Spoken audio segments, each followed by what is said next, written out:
High traders, আপনারা কেমন আছেন? আশা করি আপনারা ভালোই আছেন। আর আমার স্ট্র্যাটেজি ফলো করে ট্রেড প্ল্যান করে আপনারা ভালোই প্রফিট করতে পারছেন। কোনো চার্টে back to back green candle হতে হবে। আর নিচে থেকে মানে যেখান থেকে গ্রিন ক্যান্ডেল হচ্ছে ওর লো থেকে আর যেখানে back to back green candle শেষ হচ্ছে তার হাই পর্যন্ত আমাদের একটা লাইন ড্র করে দিতে হবে। তারপরে এর উপরে একটা লাইন আমরা হাইয়ে ড্র করে নেব।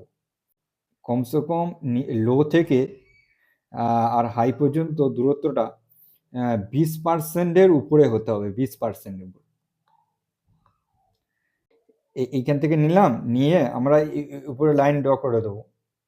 দেখুন দেখুন প্রাইস এইখান থেকে প্রাইস যাচ্ছে, গিয়ে এখানে ফার্দার প্রাইস আবার লো করে এইখানে টাচ করবে, টাচ করার পর আবার প্রাইস আবার মুভমেন্ট দিয়ে আবার হাই করে বেরিয়ে চলে যাবে।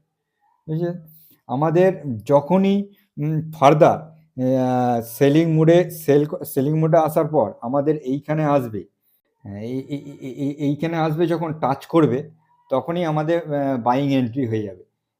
এখানে টাচ করে বাইং এন্ট্রি হবে, আর যখনই আমাদের এইখানে সেল করবে তখনই আমাদের সেলিংয়ে টার্গেট প্রাইস সেল হয়। আমরা এইখানে বাই করব আর এইখানে আমরা সেল করব। এটা হলো ফরমেশন।